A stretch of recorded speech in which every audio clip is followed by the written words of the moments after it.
Hello friends, welcome to our channel honest reaction. मेरा नाम ये मैं हूँ और ये जतीन है और ये चगू मामा है और यहाँ पर रिएक्शन हो रहा है। तो आज हम रिएक्ट करेंगे top 10 south Indian actors. Top 10 south Indian actors हैं, देखेंगे। Let's play. दोस्तों, फिल्में देखना तो दुनिया के ज़्यादातर लोगों को पसंद ही होता है और अपने मनपसंद एक्टर की फिल्में देखने के लिए लोग थिएटर तक जाते हैं। और अगर हमारे भारत की बात की जाए तो यहाँ पर बॉलीवुड और हॉलीवुड की फिल्मों को सबसे ज़्यादा पसंद किया जाता था। लेकिन पिछले कुछ सालों में साउथ इंडियन फिल्म इंडस्ट्री ने कुछ इस प्रकार से तरक्की की है कि भारतीय लोग अब बॉलीवुड और हॉलीवुड फिल्मों को छोड़कर इन साउथ इंडियन मूवीज़ को ज़्यादा पसंद करने लगे हैं। और इस बात में कोई शक नहीं है कि साउथ इंडियन फिल्म इंडस्ट्री की कामयाबी के पीछे सबसे बड़ा हाथ इसमें काम करने वाले शानदार एक्टर्स का है। और इसीलिए आज की इस वीडियो में हम आपको साउथ इंडियन फिल्म इंडस्ट्री में काम करने वाले 10 सबसे बड़े सुपरस्टार्स के बारे में बताएंगे। तो दोस्तों, साउथ के स्टार्स में नंबर 10 पर हमने रखा है रामचरण को। दरअसल रामचरण एक ऐसे फिल्म स्टार हैं जो अपनी शानदार एक्टिंग के साथ साथ अपने जबरदस्त लुक्स के लिए भी करोड़ों दिलों पर राज करते हैं। और शायद आप में से बहुत से लोग इस बात को भली भांति जानते होंगे कि Ram Charan Teja south Indian film industry के सुपरस्टार कहे जाने वाले एक्टर चिरंजीवी के बेटे हैं। रामचरण का जन्म सन 1985 में हुआ था और साल 2007 में वह अपनी पहली फिल्म चिरुथा में नजर आए थे। और फिर पहले ही मूवी से लोगों को इस बात का अंदाजा हो गया था कि रामचरण आने वाले समय में साउथ इंडियन फिल्म इंडस्ट्री के सुपरस्टार कहे जाएंगे। साथ ही वह साल 2013 में जंजीर फिल्म से बॉलीवुड में भी हाथ आजमा चुके हैं और पूरे भारत में करोड़ों फैंस उनकी फिल्में आने का बेसब्री से इंतजार करते हैं। और दोस्तों, कुछ इसी तरह से नंबर 9 पर है चिरंजीवी। दरअसल अभी अभी हमने साउथ इंडियन फिल्म इंडस्ट्री के नौजवान सुपरस्टार रामचरण की बात की है और अब हम बात करेंगे साउथ के ही एक दिग्गज कलाकार और रामचरण के पिता सुपरस्टार चिरंजीवी के बारे में। अब बहुत ही कम लोगों को पता होगा कि चिरंजीवी का असली नाम कोनिडेला शिवा संकारा वारा प्रसाद है और उन्होंने चिरंजीवी नाम सिर्फ अपने फिल्मी करियर के लिए रखा था। 1955 में जन्मे चिरंजीवी ने अपने एक्टिंग करियर की शुरुआत साल 1978 से ही की थी और तब से लेकर अब तक वह सैकड़ों फिल्मों में काम कर चुके हैं। और 65 साल की उम्र हो जाने के बावजूद भी वह अभी भी नौजवान एक्टर्स को पीछे छोड़ देते हैं और अपनी शानदार एक्टिंग करियर में वह बहुत से बड़े बड़े पुरस्कार भी जीत चुके हैं, जिनमें 2006 में मिला पद्म भूषण भी शामिल है। और दोस्तों, कुछ इसी तरह से नंबर 8 पर हैं जूनियर एनटीआर। दरअसल साउथ इंडियन फिल्म इंडस्ट्री के जाने माने सुपरस्टार जूनियर एनटीआर को एनटी रामाराव जूनियर के नाम से भी जाना जाता है। वैसे अगर उनका पूरा नाम देखा जाए तो वह नंदामुरी तारका रामाराव जूनियर है और वह साउथ फिल्म इंडस्ट्री के एक्शन सुपरस्टार कहे जाते हैं। अब चूंकि एनटीआर एक फिल्मी बैकग्राउंड से ताल्लुक रखते थे, इसीलिए उन्होंने अपने एक्टिंग करियर की शुरुआत बचपन से ही कर दी थी और उनका नाम उनके स्वर्गीय दादाजी के नाम पर रखा गया, जो कि तेलुगु सिनेमा के एक महान कलाकार माने जाते थे। और इसके अलावा उनके पिता और चाचा भी तेलुगु सिनेमा के एक जाने माने कलाकार रह चुके हैं। और दोस्तों, उनकी फैमिली में इतने बड़े बड़े कलाकार होने की वजह से एनटीआर पर भी दबाव था कि वह भी इसी तरह से कामयाब होकर परिवार की परंपरा को आगे बढ़ाएं। और आज जूनियर एनटीआर की गिनती तेलुगु सिनेमा के सबसे बड़े सुपरस्टार्स में की जाती है। और दोस्तों, कुछ इसी तरह से साउथ के सुपरस्टार्स की लिस्ट में नंबर 7 पर है विजय देवरकोंडा। अब विजय देवरकोंडा को तो आप सभी लोग अच्छी तरह से पहचानते ही होंगे।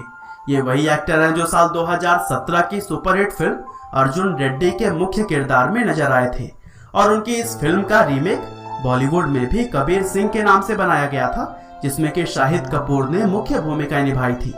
हालांकि विजय ने अभी ज्यादा फिल्मों में तो काम नहीं किया है, लेकिन अपनी कुछ ही फिल्मों से वह साउथ इंडियन सिनेमा के सुपरस्टार कहलाए जाने लगे हैं। और उनकी फिल्में जैसे कि अर्जुन रेड्डी, गीता गोविंदम और टैक्सी वाला को तेलुगु सिनेमा की सबसे ज्यादा कमाई करने वाली फिल्मों में शुमार किया जाता है। इसके साथ ही विजय ने अपनी फिल्म अर्जुन रेड्डी के लिए बेस्ट एक्टर का फिल्म फेयर अवार्ड भी जीता था। और विजय देवरकोंडा ने भले ही इतनी ज्यादा फिल्में न की हों, लेकिन उनकी हर फिल्म अभी तक सुपरहिट साबित हुई है। और दोस्तों, कुछ इसी तरह से एक्टर धनुष ने आज की हमारी लिस्ट में छठे नंबर पर अपनी जगह बनाई है।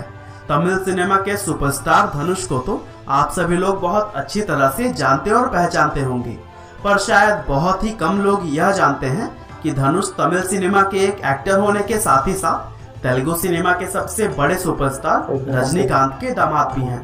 धनुष ने रजनीकांत सर की बड़ी बेटी ऐश्वर्या से साल 2004 में शादी की थी और इसके अलावा धनुष के पिता कस्तूरी राजा भी तमिल सिनेमा के एक जाने माने डायरेक्टर हैं और साल 2002 में आई धनुष की पहली फिल्म को उन्हीं ने ही डायरेक्ट किया था।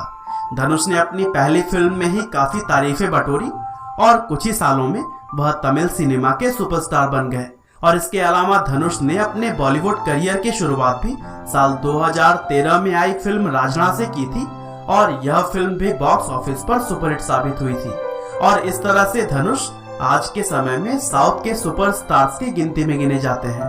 और दोस्तों आज के इस वीडियो में साउथ के स्टार्स में नंबर 5 पर हैं अल्लू अर्जुन। अल्लू अर्जुन को साउथ इंडियन फिल्म इंडस्ट्री में सबसे ज्यादा पसंद किए जाने वाले नौजवान सुपरस्टार्स में शामिल किया जाता है और वह एक ऐसे कलाकार हैं जो अपनी शानदार एक्टिंग के साथ साथ अपने जबरदस्त डांस के लिए भी जाने जाते हैं और बहुत से लोग सिर्फ उनका डांस देखने के लिए ही थिएटर में उनकी फिल्में देखने जाते हैं। अल्लू अर्जुन एक जबरदस्त एक्शन हीरो हैं और उनकी लगभग हर फिल्में ही हिट साबित होती हैं। और दोस्तों अल्लू अर्जुन के पिता अल्लू अरविंद भी एक मशहूर फिल्म प्रोड्यूसर हैं और 2003 में आई अल्लू की पहली फिल्म उन्हीं ने ही प्रोड्यूस किया था। और दोस्तों इस फिल्म के बाद से अल्लू अर्जुन एक के बाद एक बड़ी बड़ी हिट फिल्में देते गए और फिर कुछ ही सालों में उन्होंने एक सुपरस्टार का दर्जा पा लिया।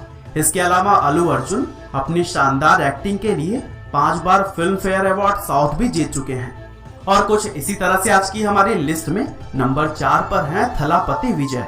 साउथ इंडिया के तमिल सिनेमा में काम करने वाले थलापति विजय आज के जमाने के सुपरस्टार कहे जाते हैं और यह बात ज्यादा लोग नहीं जानते कि विजय का असली नाम जोसेफ विजय चंद्रशेखर है, जबकि थलापति नाम उनके फैंस के द्वारा उन्हें दिया गया है।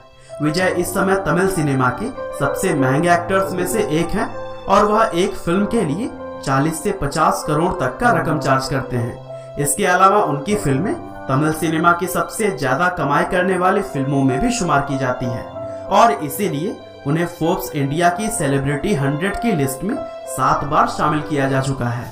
और दोस्तों फिल्मी बैकग्राउंड होने की वजह से विजय ने अपना एक्टिंग करियर एक बाल कलाकार के रूप में साल 1994 में ही शुरू कर दिया था और बहुत ही कम समय में वह एक फेमस एक्टर बन गए थे। और दोस्तों कुछ इसी तरह से लिस्ट में आगे बढ़े तो नंबर 3 पर हैं महेश बाबू।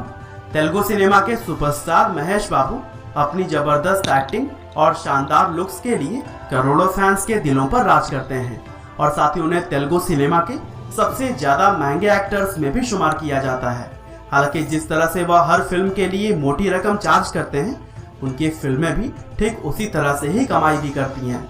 और 1975 में जन्मे महेश ने फिल्मी बैकग्राउंड होने की वजह से अपना एक्टिंग करियर भी बचपन से ही शुरू किया था, लेकिन एक लीड एक्टर के तौर पर उनकी पहली फिल्म राजा कुमार उदू साल 1999 में आई थी और उसके बाद आने वाले कुछ ही सालों में वह तेलुगु सिनेमा के एक जाने माने स्टार बन गए थे और कुछ इसी तरह से वह अपनी जबरदस्त एक्टिंग के दम पर 5 फिल्म फेयर अवार्ड्स भी जीत चुके हैं। और दोस्तों आज के हमारे साउथ सिनेमा के स्टार्स में नंबर 2 पर हैं प्रभास। तेलुगु सिनेमा के सुपरस्टार प्रभास सिर्फ साउथ इंडिया में ही नहीं बल्कि पूरे भारत में ही पसंद किए जाते हैं और अपनी जबरदस्त एक्टिंग और आकर्षक व्यक्तित्व से वह करोड़ों भारतीयों के दिलों की धड़कन बने हुए हैं। वैसे तो प्रभास ने अपना एक्टिंग करियर साल 2002 में ही शुरू किया था और वह तेलुगु सिनेमा के सबसे कामयाब एक्टरों में शुमार किए जाते थे, लेकिन प्रभास को असली प्रसिद्धि साल 2015 में मिली जब उनकी बाहुबली फिल्म रिलीज हुई थी और इस फिल्म ने उन्हें रातों रात एक सुपरस्टार बना दिया और उन्हें पूरे भारत में ही पसंद किया जाने लगा था। साथ ही इस फिल्म को भारतीय सिनेमा के इतिहास की सबसे ज्यादा कमाई करने वाली फिल्मों में भी शुमार किया जाता है। और शायद यह बात बहुत से लोग नहीं जानते हैं कि प्रभास पहले ऐसे साउथ इंडियन एक्टर हैं जिनका मोम का पुतला मैडम तुसाद म्यूजियम में लगाया गया है। हालांकि चलिए दोस्तों अब हम बात कर लेते हैं साउथ इंडियन फिल्म इंडस्ट्री के सबसे बड़े सुपरस्टार और हमारी आज की लिस्ट में नंबर 1 पर राज करने वाले एक्टर रजनीकांत के बारे में। दरअसल रजनीकांत सिर्फ साउथ इंडियन फिल्म इंडस्ट्री ही नहीं बल्कि पूरे भारतीय फिल्म इंडस्ट्री के सबसे बड़े सुपरस्टार्स में से एक माने जाते हैं, क्योंकि वह सिर्फ साउथ में ही नहीं बल्कि बॉलीवुड में भी काफी सारा काम कर चुके हैं। और साल 1950 में जन्मे रजनीकांत ने अपने एक्टिंग करियर की शुरुआत सन 1975 में की थी और तब से लेकर अब तक वह अपने करियर में शानदार एक्टिंग की बदौलत सैकड़ों अलग अलग अवार्ड जीत चुके हैं। और दोस्तों, रजनीकांत भारत के एकमात्र ऐसे फिल्म स्टार हैं जिन्हें फैंस के द्वारा भगवान का दर्जा दिया जाता है। और इस चीज से यह बात साबित हो जाती है कि उनके जैसे फैन फॉलोइंग पूरी दुनिया के किसी भी फिल्म स्टार की नहीं है। और यही वजह है कि रजनीकांत आज की हमारी लिस्ट में नंबर 1 पर राज करते हैं। तो दोस्तों, यह थे साउथ इंडियन फिल्म इंडस्ट्री के 10 सबसे बड़े स्टार्स। आपको इनमें से कौन सा एक्टर सबसे ज़्यादा पसंद है, हमें कमेंट करके ज़रूर बताइएगा। और इसी तरह के इंटरेस्टिंग वीडियोस को लगातार देखने के लिए कृपया लाइव हिंदी को सब्सक्राइब करें, साथ ही बेल आइकन को भी दबाना ना भूलिएगा। आपका बहुमूल्य समय देने के लिए बहुत बहुत धन्यवाद। तो फ्रेंड्स, बात करते हैं आज की वीडियो की। तो इसमें जो ऑर्डर सीक्वेंस था, जो काफ़ी सारे एक्टर्स है साउथ इंडियन के, तो उसमें से काफ़ी लोगों को जो जिनके फैंस होंगे वो उनको नंबर 1 पे रखना चाहेंगे। पर नंबर 1 से तो मैं बिल्कुल सेटिस्फाइड हूँ और मेरे हिसाब से आप सभी सेटिस्फाइड होंगे, है ना। नंबर 1 रजनीकांत से। और फिर बात सेकंड नंबर से करते हैं। सेकंड नंबर पे आप जैसे कि अब प्रभास को रखा गया है, तो ये इन्होंने किस हिसाब से रखा है वीडियो में पता नहीं, पर जैसे कि कोई थालापति विजय है, उनका फैंस होंगे तो वो उनको आगे रखना चाहेंगे। प्रभास के होंगे तो वो ऑलरेडी सेकंड नंबर पे इन्होंने बताया है। तो ओवरऑल ये तो उन्होंने एक कंपैरिजन बताया, पर इससे काफ़ी सारी चीज़ें पता चली हमको। जैसे कि प्रभास का मैडम तुसाद म्यूज़ियम है, उसमें मोम का पुतला है उनका, मुझे पता नहीं था उनके बारे में ये, है ना। और जो महेश बाबू है वो 1975 उनका बर्थडे है, तो ये एज में है, मतलब सीनियर है अल्लू अर्जुन और जो ये अपने नहीं रामचरण इनकी एज कम है इनसे, मतलब ये काफ़ी सीनियर है। इनकी मूवी 2002 में लॉन्चिंग है इनकी मूवी 1999, और प्रभास की 2002 में। और सबसे हाईएस्ट ग्रॉसिंग मूवी बाहुबली थी, और हम सभी ने देखी थी। पैन इंडिया रिलीज़ थी ये पूरी तरह से मूवी, थिएटर में देखी थी और देखने में मज़ा भी आया था। चिंकी ने देखी तो पहले जतिन और चिंकी ही अपने इनके कौन से फेवरेट है वो बताएंगे। सभी फेवरेट ही थे लगभग। तो भी थलापति विजय, अल्लू अर्जुन। क्या नाम है थलापति विजय का पूरा? वो क्या नाम बड़ा जोसेफ। हाँ जोसेफ। और आगे काफ़ी साउथ इंडियन नेम होते हैं, वो काफ़ी कॉम्प्लिकेटेड होते हैं, हम प्रोनाउंस बोलने में काफ़ी दिक्कत आती है हमको। तो चिंकी और बाकी अल्लू अर्जुन, विजय थालापति, महेश बाबू। और हंस क्यों रही है? और जो 9 नंबर पे थे चिरंजीवी, वो उनके फादर हैं। और धनुष है वो रजनीकांत के दामाद हैं, ये पता नहीं होगा। और धनुष की मूवी आई थी रांझना, काफ़ी अच्छी मूवी थी ये वाकई में। उनकी जो एक्टिंग स्किल थी, जब हम डब मूवी देखते हैं तो वो क्या है कि एक जो ओरिजिनल वॉइस होती है वो नहीं होती है, और जो एक्चुअल में जो मूवी देखी थी, रामचरण की मूवी आई थी, जंजीर आई थी, वो हमने नहीं देखी नहीं हमने। पर रांझना मूवी काफ़ी अच्छी थी, ए आर रहमान का म्यूज़िक था। और जब भी टीवी पे आती है मूवी देखने का मन भी करता है, क्योंकि एक बिल्कुल एक जो एक्टिंग थी ना वो एकदम जेन्युइन थी बिल्कुल। ऐसा इसमें इतना कमर्शियल नहीं था, मतलब क्यों दिखावटीपन ऐसा कुछ था नहीं, बिल्कुल एकदम जो यूपी का एक जो लड़का होता है बिल्कुल वैसा कैरेक्टर उन्होंने एकदम राइट एकदम फुलफिल किया था, बिल्कुल जस्टिस किया था उस कैरेक्टर के साथ। ओके चिंकी, समथिंग कुछ बोलना? अर्जुन रेड्डी मूवी थी ये, इनके बारे में बिल्कुल पता नहीं मेरे को। विजय देवरकोंडा है ना। तो कबीर सिंह मूवी इस पे रीमेक है। मैं सोच रहा था कि कबीर सिंह पे ये बनी है, पर अब पता चला कि ये मूवी पहले बनी थी। फिर मैं तो कबीर सिंह भी नहीं देखी मैंने तो। बाकी ये जो न्यू कमर है ना, विजय देवरकोंडा। बाकी जितने और बहुत दिनों बाद आए ना, एक्सीडेंट हो गया था, गॉड एक्सीडेंट, प्लास्टर बंधा हुआ है पैर पे। आज की वीडियो में बस इतना ही, मिलते हैं अगले वीडियो में, तब तक के लिए बाय। चैनल सब्सक्राइब कर दीजिए, लाइक कर दीजिए। हाँ बेल आइकन को प्रेस कीजिए। ओके, मिलते हैं अगले वीडियो में नए वीडियो के साथ। तब तक अपना ख्याल रखिएगा। बिल्कुल, बाय।